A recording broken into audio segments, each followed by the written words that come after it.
Hello everyone, my name is Anju and I'm Assistant Professor of Renewable Energy Department.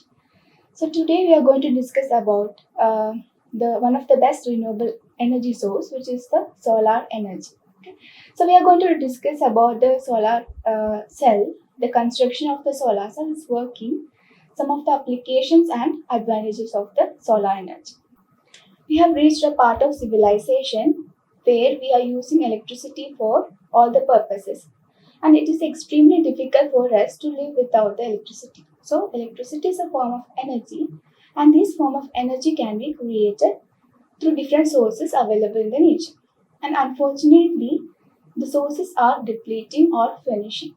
So, those sources which are available in limited supplies, they are called the non-renewable energies. So, what are the examples for them?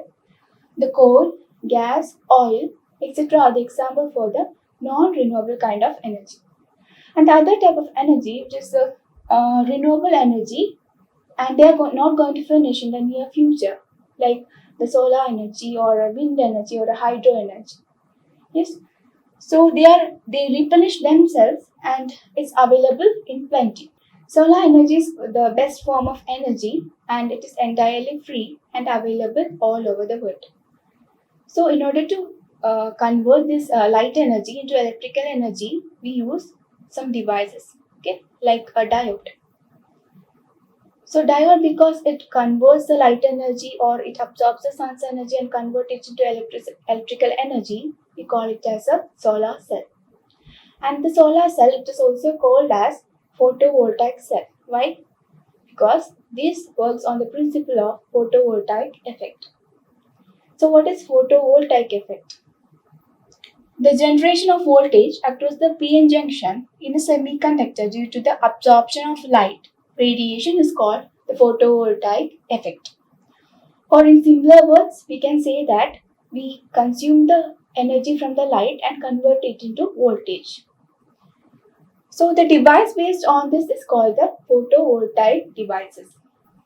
Now moving on to the construction of the solar cell. So we have a p-type semiconductor and then we have a n-type semiconductor. Okay. Then what we do is we sandwich this p-type semiconductor over the n-type layer. So this n-type is actually a very thin, a few micrometer thickness. So it is very thin. And above this n layer, we are also coating one more layer, which is anti-reflection coating. So why are we using this anti-reflection coating? We are using this anti-reflection coating so that maximum amount of sunlight can be absorbed to the material. Okay, so the reflection will be reduced, so there is no wastage of the sun rays. Now moving on to the working of the solar cell. So we are exposing the solar cell towards the sunlight. So when the sun rays or light from the sun, or they strikes the initial layer, which is the anti-reflection coating, and absorbs into the materials. So since this n layer is very thin, the light energy from the sun, they can penetrate through this n layer and reach the junction. So what is present at the junction? At the junction, there is a depletion layer. So if we are using a silicon semiconductor, then atoms of silicons are present in the depletion layer. So because of the presence of the atom, depletion layer is actually neutrally charged. So these atoms contains electron in the outermost shell, isn't it? So when the light strikes and enter into this junction, the energy of the photon of the light is absorbed by this electron of the atoms. So as soon as this electron absorbs the energy of the photon, if the energy of the photon is greater than the binding energy of the electron, then definitely this electron is going to absorb this energy and liberate from the atom. So now this electron is a free electron. These electrons are the free charge carriers. So these electrons are which gives the current. So whatever we get from the solar cell is DC current. Okay. So we have for the applications, for the various applications, we have to use AC current. So we have to convert that DC current into AC current. For that we are using a inverter. What are the advantages of the solar energy? Of course, it is a renewable kind of energy and it is available in plenty. The main highlight of the solar energy is that it is not going to cause any pollutants to the environment.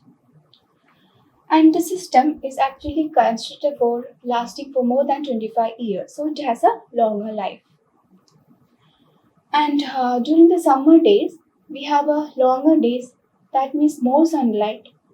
And more sunlight means the solar photovoltaic is going to produce more amount of energy which can be stored in solar batteries. So we get more energy during the summer days. And no energy cost because the source is available freely and it is available all over the world. So now moving on to the applications of the solar energy, we can use it for the transportation. That means we are familiar with the cars which use solar energy. So either we charge the battery or we power the motor. Okay, and then we are using the solar energy for domestic purposes. So we can see the solar cell on the rooftop of houses. So we are using the solar cell to derive the electricity for various appliances of the houses or to heat the water, etc. So it is an emergency power. Actually, we can store the solar energy into a battery, right?